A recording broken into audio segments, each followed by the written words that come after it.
Today I want to continue make prints from my trip. So this is first exposure in Copenhagen in November 2020, made with a Hasselblad 6x6 Portra 400, and this is quite tricky exposure just because it was made at night from the tripod. So I have a mini travel tripod with me, and it will be completely different shots from Copenhagen, mostly in bad lighting conditions, some of them at night, some of them indoors, and it will be a lot of fun. I have a full roll additionally, and it's free, I think, frames from this roll, what I'm already starting to print. So yeah, and I will make one more interesting and fun thing from exactly the same print. So I will make the postcard and will show small techniques how you can make a fun prints for presents or just experiment a lot in a darkroom. Let's start with the closing windows and rolling in my printing station in my bathroom. I always listen to the music while I'm developing and printing. It helps with the concentration and helps to make less errors, or it should be completely quiet, but I prefer music. It's just give you proper mood and proper tone for different types of experiments, and just continue the pace of your prints. From the last prints I need to lower the head again, so I will use the easel later to align my prints. And let's start with the choosing proper negative. So I have a free negative left on the 120 film here, and the last 3 frames was from Copenhagen. I think it's day 1 or day 2. I usually store negatives just in order, so it's date order and with some notes on the side. I still don't have a perfect system for storing. Probably I need to implement something, but for now it works for me, so I still remember where's all the negatives and all the shots, and it works completely different in comparison to the digital shots. So I literally remember almost all of the frames what I make with the film, which is strange. So it means I'm more consistent and probably more conscious with my framing and photography in general. Because it's a long exposure at night, I made it with a tripod and I used the cable release. It should be enough details in the sky, even if it's night. So I almost don't have completely empty negative there. It should help a lot with the printing, but we will see from the first test results what we actually have on the negative. But I hope I have a lot of details in the shadows and don't really lose anything from the frame. And as an old good tradition, let's heat up the chemicals.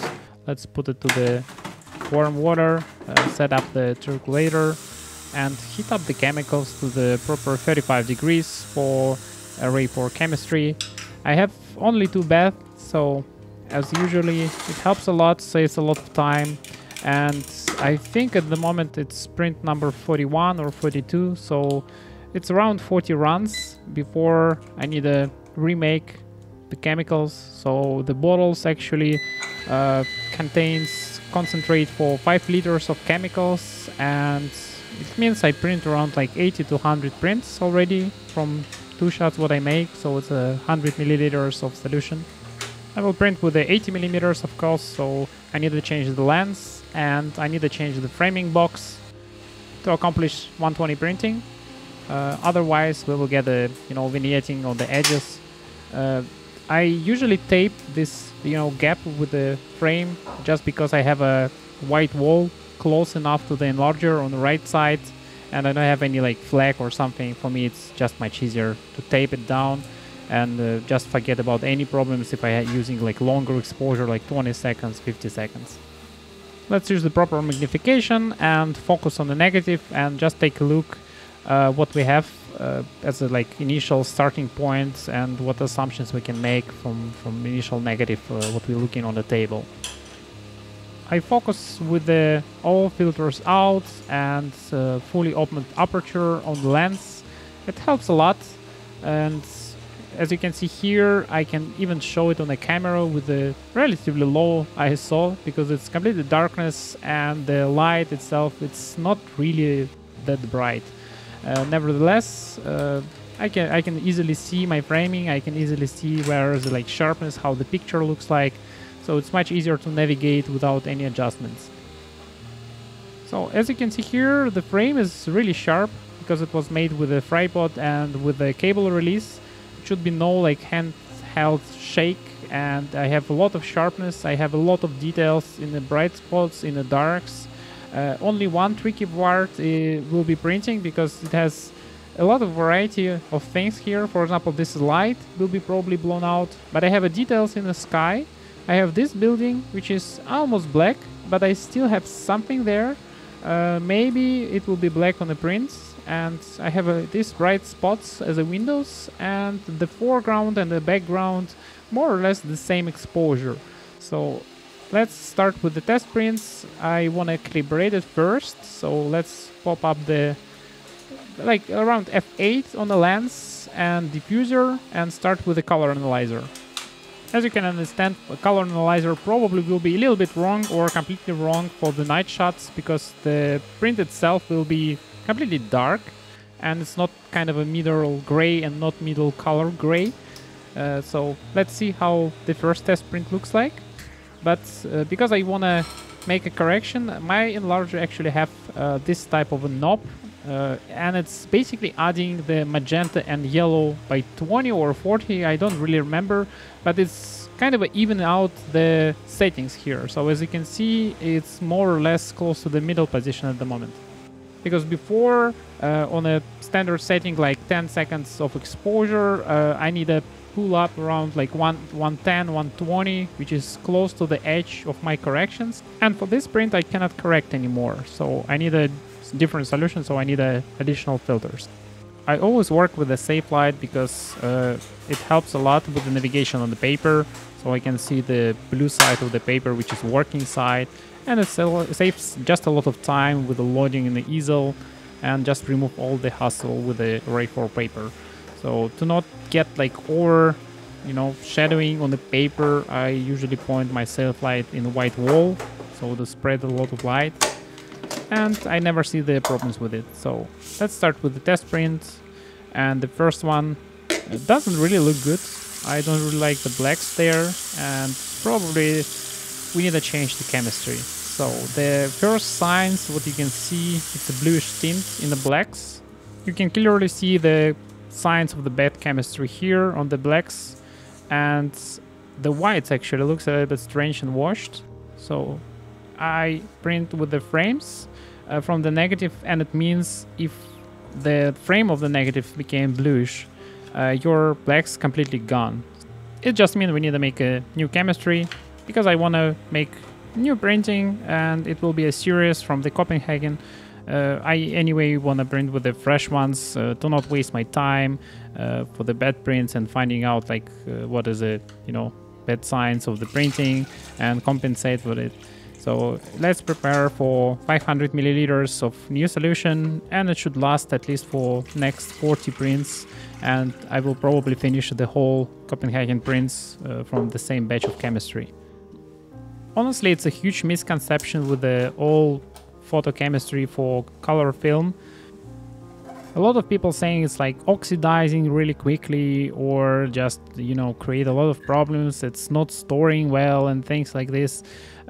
Yes, maybe it's true, but you need to understand the percentage of like deviation what you get there.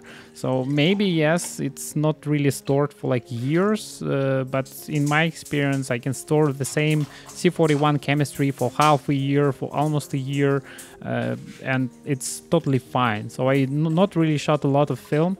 So for me, 1 liter of C41 chemistry should last like a long time because it's around 12 to 15 rolls what I can develop with the same batch, and I should probably around 1 roll per month, at least what I have like in my negative stores. You can calculate it from there. For some people it's a lot, for some people it's not really a lot. For me it's more interesting if you have a back loop and you can check your result and progress. So because I'm involved in completely all the processes with my photography here, starting from the exposure itself and finishing with the development, scanning or printing, I can decide where I have a problems, which, you know, strong parts and like bad parts I have in my photography itself. So the printing in the darkroom, it's more or less exercise to be focused on your work, and it's less kind of a thing which is, you know, exists by itself. At least at the moment I understand much more with the color correction, even with my scans from the film and in digital photography in general. So I can see the tints of the color, I can see color shifts, white balance much better, because I work constantly with the physical product and I print from the negatives, and I don't know how, but it's really like works. Let's test the same print with the new chemistry. For demonstration purposes, I usually print bigger prints because I anyway have a bad pack of paper with the light leaks, so I cannot use this paper for serious work, so I use it only for different types of tests, big prints or like small fun prints. And after drying, you can easily see we solved the problem with the darks. The print itself looks more or less interestingly correct. In reality, it was yellow light, and the scene itself looks quite close to what we have in the print. So we have this foreground and midground, probably a little bit underexposed. So for my taste, it's too bright, and we're starting to losing details here in the bright spots. And probably we need much more exposure to compensate for this part. If you compare to the previous print, we anyway have with the new chemistry, we have more details in the whites, which is interestingly strange for me, but it's a good note. So you're also losing the pure whites with the bad chemistry. And if you compare the two prints, you have like slight shift in colors, but most of the deviations you can see here in the whites. So here it's completely blown up, so you don't have any details there, and with the new print you have at least something.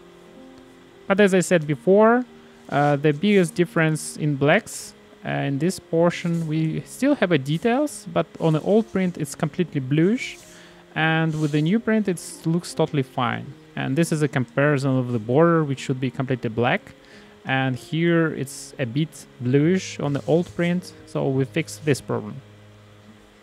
I always put the notes with the initial thoughts and settings for the prints and what I done. So because I input the filters and because I changed the chemicals, I usually put the notes in my book to just know like what was before and what was after.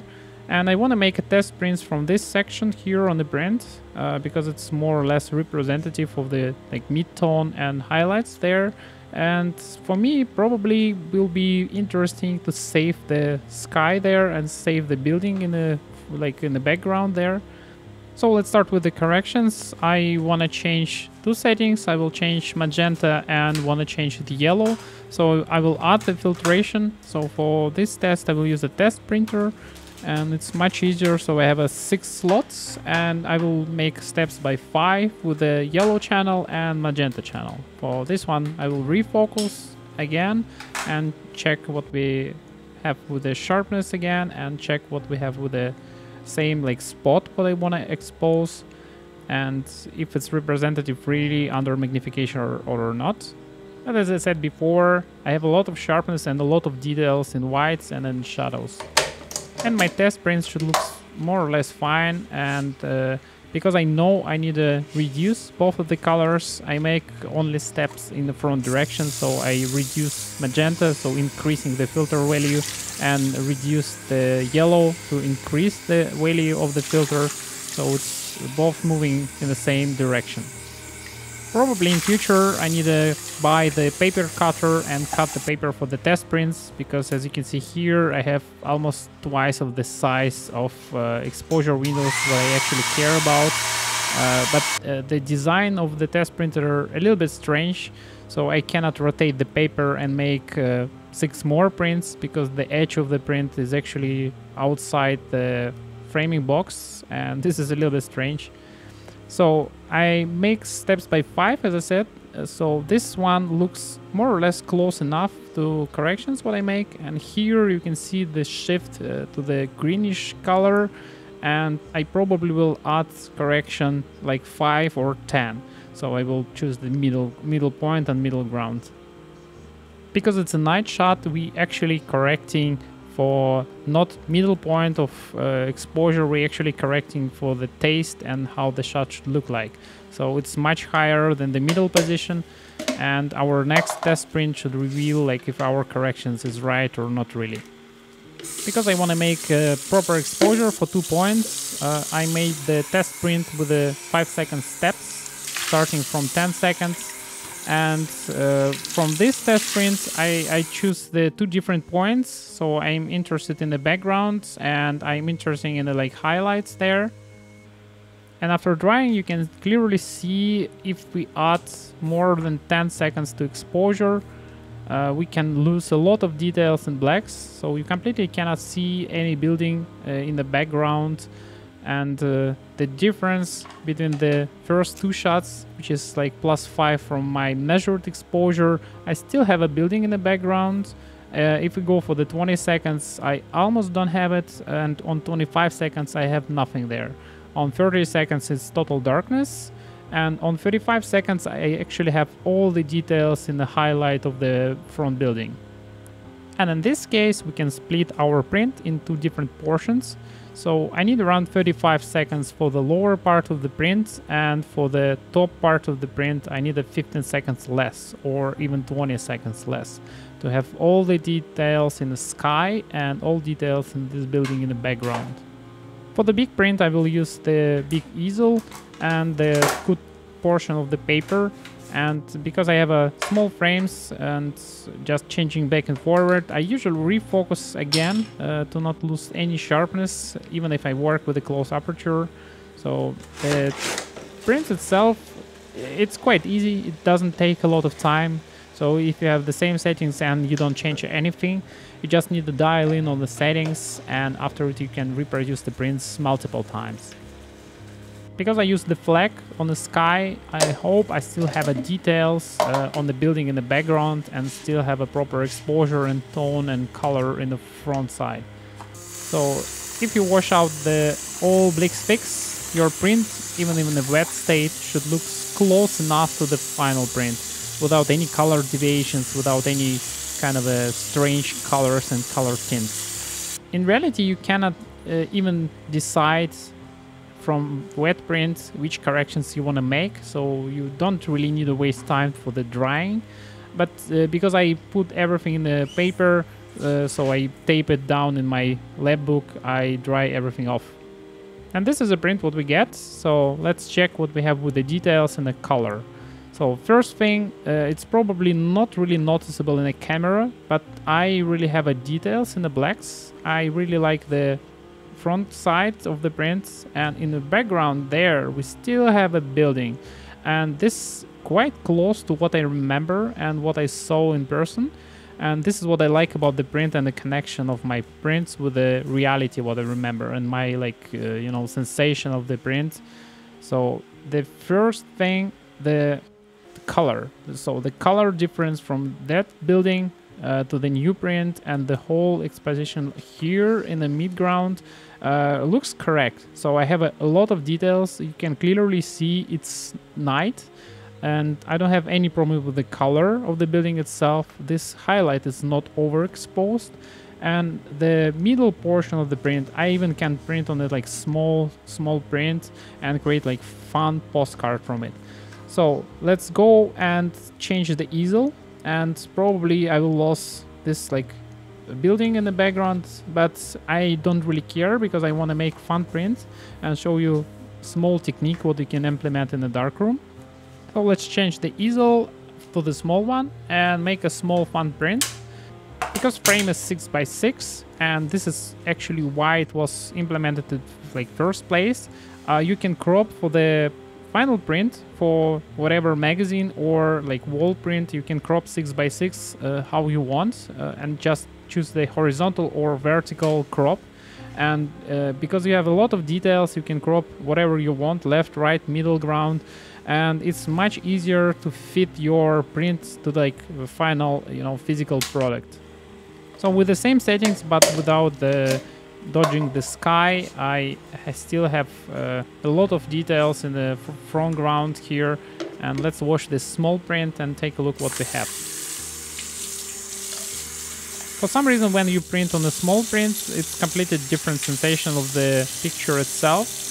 Sometimes it works better. Sometimes you really need like big prints to feel the volume, to feel the details, to take a look on the sky and or like on a small ground. So it really depends. I suggest to print in a different formats and different size, different crops to just, you know, increase your understanding how you want to present your work. And after you dry the print, you can, you know, repeat it and make 5, 10, whatever quantity of prints you want to make with this same format, so it's reproducible. And if you have a settings in the lab book, you also can repeat it. Because today I want to try something new, I asked my wife to make small lettering on top of the inkjet foil. So it's a transparent foil with a special adhesive layer. You can easily draw on it, so you can apply the inks, you can apply even the marker, but I prefer just the aquarelle paint because it has more density, so it blocks more light. And with this technique, with the overlaying the transparency on top of the paper itself, you can block the light to not hitting the paper, and you can create and repeat the permanentable you know, print. So you can print 5, 10, whatever amount of prints with the same lettering on top. So it's interesting because it's a photo technique, so you're blocking the lights, and if you align it on top of the paper like this, you can create the white lettering. And if you're using different, for example, like density of the foil, you can choose which type of color actually you have. So it really depends on your preference here.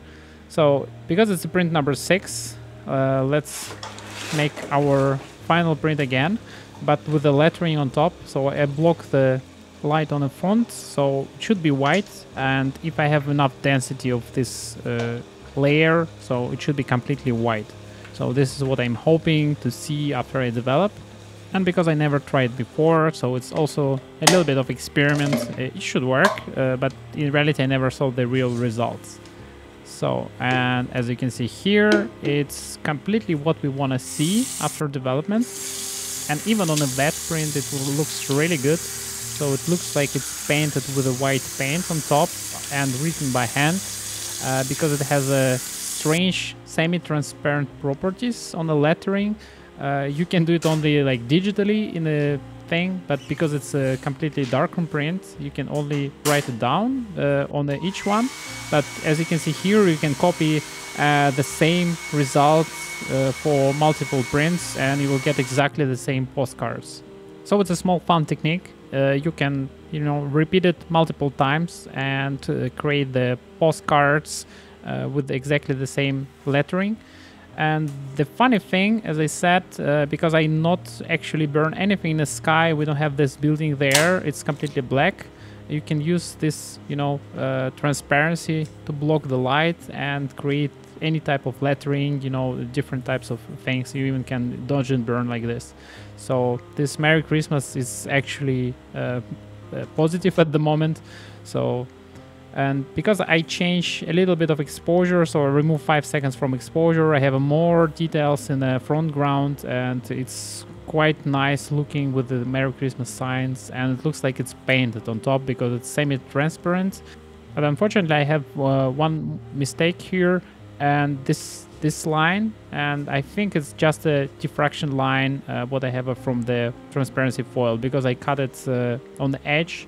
So it's much better to just overlay the whole print with the transparency.